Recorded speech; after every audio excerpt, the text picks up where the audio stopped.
I love this plant.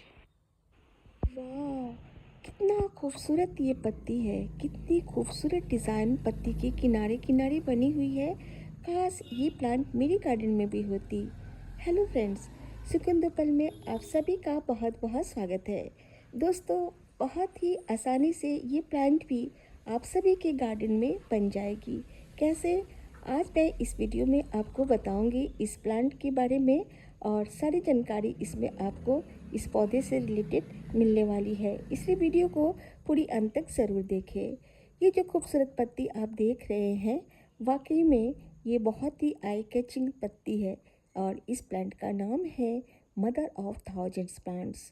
Mother of thousands plants इसलिए नाम है इसका क्योंकि मात्र एक छोटी सी जो आप पत्ते के किनारे ये डिज़ाइन देख रहे हैं, इसमें से अगर छोटी सी आप लीफलेट्स निकाल के कहीं भी मिट्टी में डाल देते हैं तो ये प्लांट ग्रो हो जाती है और एक खूबसूरत से प्लांट आपको बना के दे देती है। और एक प्लांट से आप थाउजेंड्स प्लांट बना सकते हैं। इसलिए इस प्लांट का नाम है मदर ऑफ थाउजेंड्स प्लांट। इस प्लांट को मैंने भी कभी एक छोटे से पत्ती से ही ग्रो किया है, और इस समय मेरे गार्डन में इसकी बहुत सारे प्लांट तैयार हो गए हैं। आप देख सकते हैं एक गमले में एक साथ इतनी सारी ये पौधे हैं, और एक एक पौधे को मैं अलग निकाल के छोटे छोटे गमले में अलग करके लगा दूंगी। और इसकी मिट्टी के बारे में, सनलाइट के बारे में, वाटरिंग के बारे में सारी बात भी बताते जाऊंगी। एक पौधा मैं निकाल के आपको दिखाती हूँ। बहुत आसानी से ये प्लांट जो है बाहर निकल गई है, क्योंकि इसकी मिट्टी बहुत पोरस बनी हुई है। तो इससे आपको मिट्टी की जानकारी खुद ब खुद मिल जाती है। यानी मिट्टी बहुत हल्की बनानी है। किसी भी तरह का मिट्टी हो, आप उसमें सैंड या फिर धान की भूसी या परलाइट डाल के मिट्टी को आप पोरस बना सकते हैं। और सॉइल में न्यूट्रिएंट्स बढ़ाने के लिए आप कंपोस्ट डाल दें, चाहे वर्मी कंपोस्ट डालें या फिर काउडंग मिला सकते हैं। मदर ऑफ थाउजेंड प्लांट्स एक ऐसा पौधा है जिसको आप कम धूप में भी रख सकते हैं और फुल सनलाइट में भी रख सकते हैं। मैंने अपने ये सारे प्लांट जो है टेरेस के ऊपर फुल सनलाइट में रखा है, और इस पे प्लांट बहुत अच्छे से ग्रो हो रहे हैं। पत्तियाँ ज़्यादा लंबी लंबी हो रही है, और उनके किनारे किनारे ये लीफलेट्स खूबसूरत सा डिज़ाइन जो बहुत अच्छे से बन रहे हैं। ये लीफलेट्स जब झड़ जाते हैं तो पत्ती का डिज़ाइन इस तरह से दिखता है। दोनों ही हालत में प्लांट की खूबसूरती बरकरार रहती है। अगर इसको कम धूप में रखते हैं तो पौधे अच्छे से ग्रो होते हैं, पर पत्ती की साइज़ थोड़ी छोटी होती है। हैंगिंग बास्केट्स में भी मैंने इस प्लांट को लगाया है, और इस प्लांट को दिन भर में मात्र 1 घंटे की धूप इस पे पड़ती है। इस समय आप देख सकते हैं प्लांट की हालत, इसकी पत्तियां थोड़ी छोटी है। जो टेरेस के ऊपर है उसकी पत्ती काफ़ी बड़ी बड़ी है। वाटरिंग कैसे करना है? इस प्लांट को पानी बहुत कम ज़रूरत पड़ती है, इसलिए आप जब भी पानी दें इसकी मिट्टी को चेक करके दें।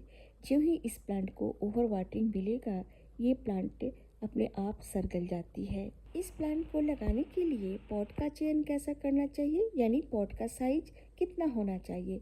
यह एक ऐसा प्लांट है दोस्तों, इसको आप छोटे पॉट में भी लगा सकते हैं और बड़े से बड़े पॉट में भी लगा सकते हैं, क्योंकि इसकी जड़ें जो हैं ज़्यादा गहरी नहीं जाती हैं, तो छोटे पॉट में भी यह आसानी से चल जाती है।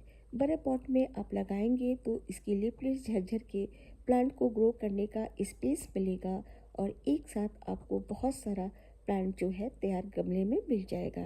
इस प्लांट में मैंने बीमारी लगते हुए कभी देखा नहीं है।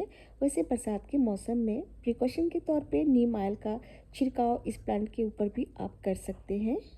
मदर ऑफ थाउजेंड्स प्लांट को ज़्यादा फर्टिलाइज़र की भी ज़रूरत नहीं पड़ती है। एक बार अच्छे से इसको मिट्टी में कंपोस्ट मिला के लगा देते हैं तो प्लांट बहुत अच्छे से ये हैप्पी रहता है, और आपको नए नए प्लांट भी देते जाता है। अगर आप प्लांट खुद नहीं भी लगाते हैं तो ये प्लांट जो है, जो लीफलेट किनारे लगे हुए हैं, ये मिट्टी में झड़ के खुद ब खुद आपको नया प्लांट दे जाएंगे। यानी यह प्लांट एक बार आपने अपने गार्डन में शामिल कर लिया तो ताउम्र ये आपके साथ ये रहेगी। अलग से फर्टिलाइज़र देने का मन ही है इस प्लांट को, तो आप किचन वेस्ट मटेरियल का जो लिक्विड फर्टिलाइज़र बनाते हैं उसे दे सकते हैं, या 4 महीने पे 5 महीने पे इसके मिट्टी में थोड़ी वर्मी कंपोस्ट या काउडिंग भी मिला सकते हैं। धरती को भी हम लोग माँ कहते हैं क्योंकि माँ जो है हमारी पालन पोषण करती है। सारी सृष्टि की आधार है धरती। एक अच्छी माँ उसी तरह से होती है, अपने सारे बच्चों को समान दृष्टिकोण से देखती है और दुलार देती है। लेकिन जो बच्चे थोड़ी कमज़ोर पड़ जाते हैं उन पे ज़्यादा ध्यान देके बाकी बच्चों के बराबर करना चाहती है। एक अच्छी माँ का यही पहचान होती है। लेकिन मैंने अपने जीवन में कुछ आसपास ऐसी भी माँ को देखा है जिनके बच्चे बहुत अच्छे हैं, पैसे कमा के खूब दे रहे हैं, उन पे वह बहुत ध्यान देती है। और उस माँ की मानसिकता है कि बच्चे, खासकर लड़का, होता ही है इसलिए कि उनको हर महीने मोटे मोटे रकम कमा के देगा। लेकिन इसका माँ होने का ये मतलब नहीं है कि हम अपने बच्चे के सारी सैलरी का हिस्सा खुद खा जाएं और बच्चे के बारे में नहीं सोचे, उनकी आने वाली जीवन के बारे में, उनकी खुशियों के बारे में कुछ भी और माँ ध्यान नहीं देती है, सिर्फ अपना स्वार्थ पूरा करने में लगी रहती है। ऐसी माँ को माँ नहीं कहते हैं, उसे स्वार्थ की पुतला कहते हैं। आज के पौधे का नाम मदर ऑफ थाउजेंड प्लांट्स है, इसलिए थोड़ी सी इसमें माँ का भी चर्चा मैंने किया है। उम्मीद है दोस्तों आप सभी ने इस प्लांट को बहुत पसंद किया होगा। तो मिलते हैं नए वीडियो में नई जानकारी के साथ।